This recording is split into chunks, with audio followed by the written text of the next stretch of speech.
Friends, तो हमने 3 दिन का सोचा था मार्केट जो है वो अगर नीचे क्लोज होगी 200 डीएमए के नीचे तभी मानेंगे कमजोरी, लेकिन अभी तक हुआ नहीं भाई वो। और ये एक्सपेक्टेशन तो थी कि 200 डीएमए से ये वापस उछलेगी। कल का वीडियो आपने जरूर देखा होगा, पिछले 3 वीडियो से मैं यही कह रहा था, पर ये हो गया। हालांकि बहुत तेज हुआ है, बहुत ज्यादा हुआ है और उसके हिसाब से पैसा नहीं लगा है। लेकिन खैर, मुद्दे की बात यह है कि जब तक अपने लेवल्स ना टूट जाए तब तक भाई आराम से राइड करिए। क्या है वो लेवल्स, ये सामने लिखे हैं, उनका कौन कौन सी जगह पे क्या क्या मतलब है वो बताऊंगा। आइए शुरू करते हैं आज का video. Before we do that I request to go to the disclaimer as per SEBI norm. जरूरत हो तो वीडियो को पॉज कर पढ़ें। आज जो है वो मार्केट धमाल करती हुई नजर आई। निफ्टी जो है 557 पॉइंट बढ़ता हुआ नजर आया, 2.39% बढ़ता हुआ नजर आया। सेंसेक्स भी 2.54% और बैंक निफ्टी कम बढ़ा है लेकिन 1.51% बढ़ता हुआ नजर आया। मार्केट के बढ़ने में आज बहुत बड़ा हाथ था आईटी सेक्टर का, जो कि 3.29% बढ़ता हुआ नजर आया। और अच्छी बात यह थी कि कल जो अदानी के शेयर्स गिरते हुए नजर आए थे उनमें काफी सारों में अच्छी खासी बढ़त आती हुई नजर आई। जैसे कि अदानी एंटरप्राइजेस और अदानी पोर्ट्स इन्होंने वापस रीगेन कर लिया है। हालांकि अदानी के कुछ शेयर्स हैं जो खासे टूटते हुए भी नजर आए, आज फिर से उनके बारे में बात करेंगे। रिलायंस था एक वो स्टॉक जो आज फिर से कंट्रीब्यूट करता हुआ नजर आया, जो top contributor of the gain in the Nifty valuation है।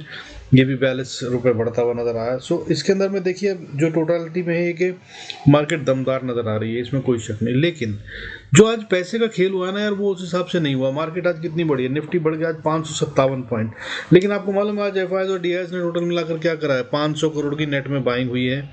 पब्लिक से 443 करोड़ कहते हैं खरीदा है माल एक्चुअली में। बाकी आपस में उन्होंने 1200 करोड़ का माल बेचा है। एफआईआईएस की बात करें तो 1278 करोड़ का माल बेचा है, और डीआईएस की बात करें तो 1722 करोड़ का माल खरीदा है। कुछ भी नहीं होता यार, इससे ज्यादा तो गेम कल था, यस्टरडे।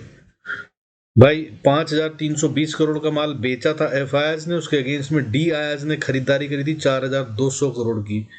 तो आज तो 1278 करोड़ का माल बेचा गया, खरीदा गया 1722 करोड़ का। ये है हिच। और साथ ही में जो है वॉलेटिलिटी इंडेक्स भी आज बढ़ता हुआ नजर आया। इसका मतलब होता है कि न्यू पोजीशंस राइट करी गई हैं। हालांकि मार्केट में काफी ट्विस्ट था, उसकी वजह से ये बहुत बड़ा संकेत नहीं है, क्योंकि आज सिर्फ 0.67% बढ़ता हुआ नजर आया। लेकिन विक्स में जो नंबर आ गया है ना, वो नंबर थोड़ा चिंताजनक है। कल ये 15.99 पे बंद हुआ था, जो कि 16 से नीचे था, और 16 के ऊपर जाना इसका थोड़ा अच्छा नहीं है। और आज 16.1 पे क्लोज हुआ है, 16.1। So that is something a worrisome thing. However market का अगर हाल देखें कि कैसे चल रही है मार्केट, तो देखिए समझ में क्या आता है। समझ में ये आता है कि मार्केट में अभी भी दम तो है, क्योंकि जिस तरह से सेक्टर आज बढ़ते हुए नजर आए वो ये बता रहे हैं कि भाई मार्केट में बाइंग तो चौतरफा आई है, सब जगह पे थी। जैसे कि आज के टॉप शेयर्स जो बढ़ने वाले थे, TCS, Titan, ITC, Infosys, Tata consumer, ये सब मजबूत वाले शेयर हैं। टीसीएस आज 4.22% बढ़ता हुआ नजर आया, टाइटन 4.10, 4% से ज्यादा बढ़ने वाले दोनों शेयर थे। आईटीसी आज वैसे 3.83% और इन्फोसिस 3.72% बढ़ता हुआ नजर आया। और इसके अलावा टाटा कंज्यूमर भी 3.67%, जेएसडब्ल्यू स्टील 3.52%, रिलायंस जो बहुत बड़ा कंट्रीब्यूटर है निफ्टी की वैल्यूएशन और रिलायंस सेंसेक्स की वैल्यूएशन में भी 3.47% बढ़ता नजर आया। इसने खासा कंट्रीब्यूट करा है। L&T, power grid, Bajaj finance सब बढ़ते हुए नजर आए। अदानी के कुछ शेयर जिनकी हम बात कर रहे थे कि टूटते हुए नजर आए, वो कौन से थे, तो वो अदानी ग्रीन्स जो है वो आज शेयर से टूटता नजर आया। अदानी ग्रीन 8.20% टूटता हुआ नजर आया। अदानी सोलर जो है वो 6.93% टूटता हुआ नजर आया, और अदानी पावर 3.30%, 3.5% के करीब टूटता हुआ ये भी नजर आया। सो यही थे 3 शेयर जो अभी टॉप में गिरते हुए नजर आए, जो निफ्टी के कंट्रीब्यूटर हैं। और इसके अलावा अगर बात करें तो एक और था जो कि बजाज ऑटो, ये टूटता हुआ नजर आया, जो कि बहुत ज़्यादा नहीं पर 0.25% टूटकर तो रेड में ही बंद हुआ। और इसके अलावा सेक्टर वाइज की बात करें तो आज सारे सेक्टर ग्रीन में थे। एक सेक्टर जो रेड में था वो था मीडिया सेक्टर, जो कि 0.32% टूटता हुआ नजर आया। सबसे ज़्यादा बढ़ने वाला सेक्टर जो था आज का वो रियलिटी आईटी सेक्टर था, जो कि 3.29% बढ़ता हुआ नजर आया, 3.29। और उसके आगे रियलिटी सेक्टर जो कि 3.17% बढ़ता हुआ नजर आया। तो इस तरह से मार्केट में दम तो सब जगह नजर आ रहा है, सारे सेक्टर बढ़ रहे थे, एक सेक्टर को छोड़ के। शेयरों में भी जो निफ्टी 50 के शेयर थे वो सारे ही लगभग बढ़ते हुए नजर आए। अदानी के भी कितने सारे शेयर थे जो टूट गए थे, जो खासे बढ़ते हुए नजर आए। हालांकि अब बढ़ भी गए हैं काफी सारे। अदानी पोर्ट और अदानी एंटरप्राइजेस ने काफी अच्छी रिकवरी ली है, लेकिन अदानी ग्रीन, अदानी सोल, अदानी पावर, इनके टूटने के बावजूद मार्केट में हमारे निफ्टी तो भाई बहुत ऊपर बंद हुआ है। तो ये ताकत का साइन है। बाकी चार्ट्स क्या कह रहे हैं उनको देख लेते हैं।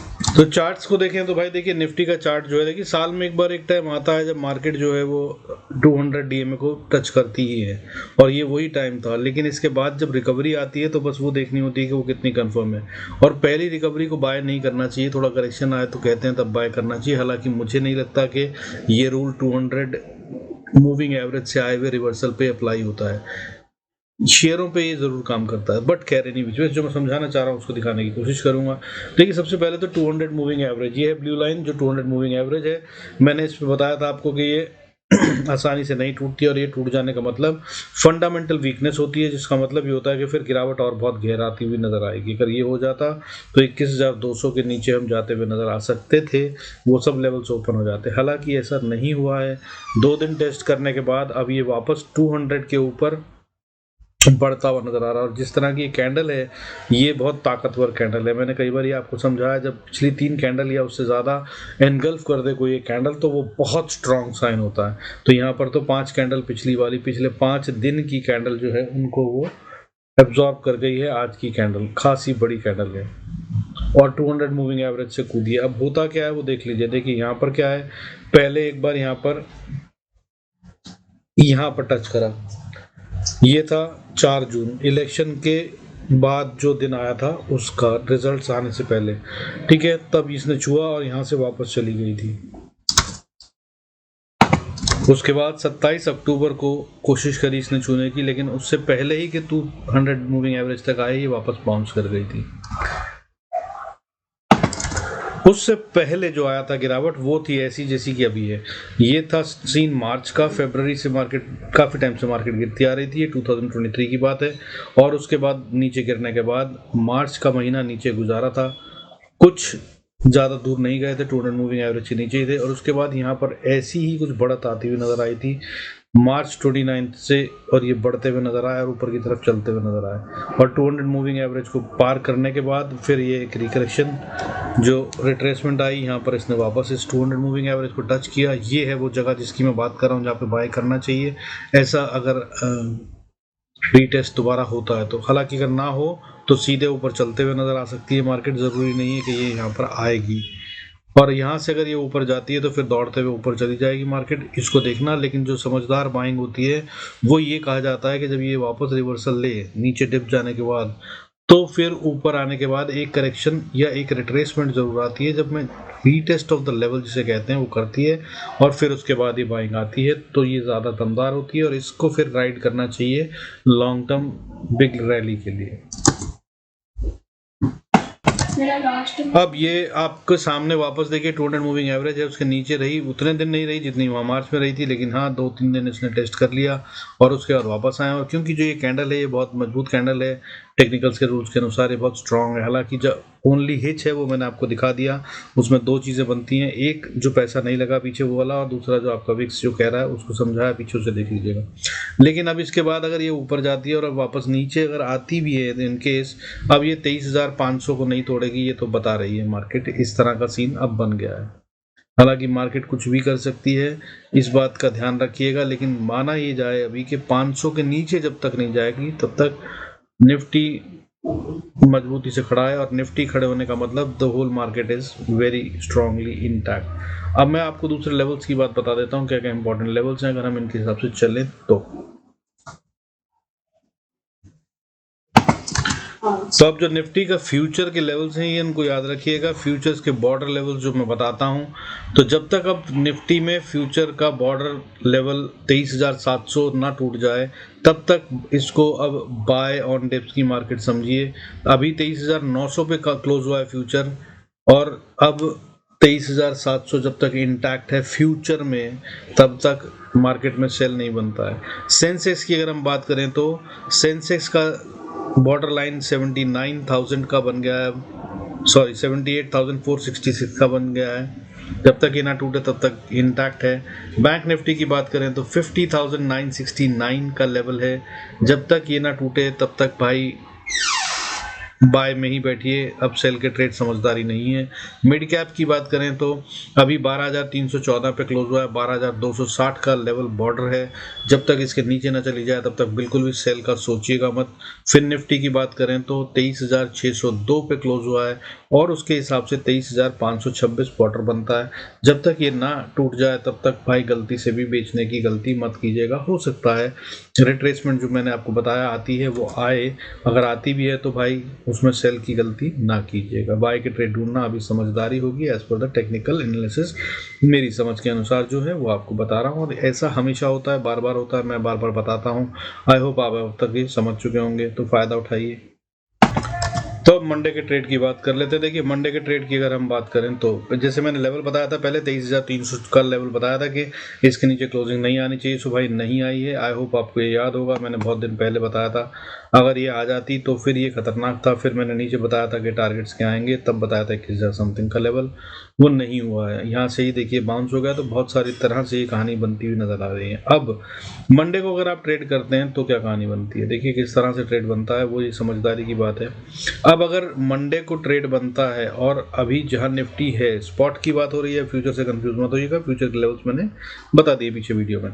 तो 23,900 पे क्लोज हुई है मार्केट, 907 पे। अब अगर ये नीचे आती है और 860 के ऊपर रहती है तो भाई ये गलती से भी सेल का ट्रेड मत कीजिएगा।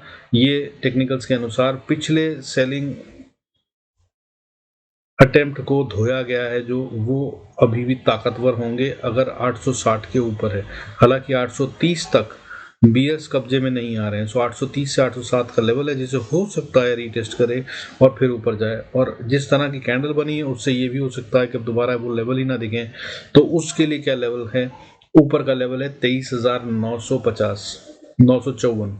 ये अगर पार होके चलने लगे मार्केट तो भाई ये स्ट्रांग हो गई है, फिर ये और ऊपर जाती नजर आ सकती है। और अगर और ऊपर जाती है तो फिर 24,147, फिर 24,242 और फिर उसके बाद 24,308 से 330 का लेवल, और फिर उसके बाद 330 के बाद 24,500, 490 से 530 का लेवल, ये है 528 का लेवल। ये है वो लेवल जहाँ पे आके फिर मार्केट अटकती है।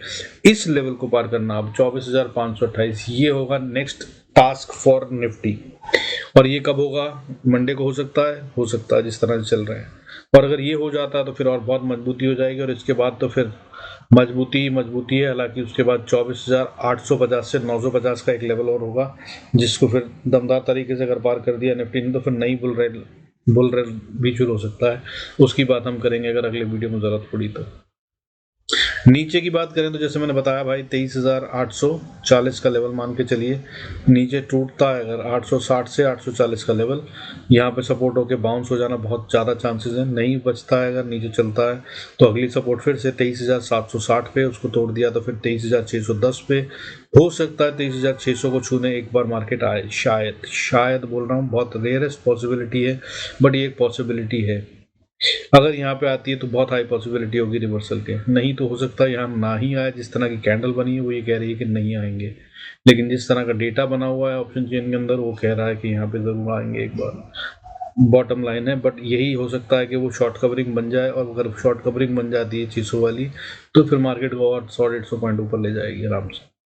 खैर 600 को अगर तोड़ दे तो फिर नीचे अगली सपोर्ट जो है वो टेस्ट है बड़ा वाला, बुल्स एंड बियर्स के बीच में फाइट, वो शुरू हो जाएगा 23,390 से और फिर चलेगा नीचे 23,310 के बीच तक।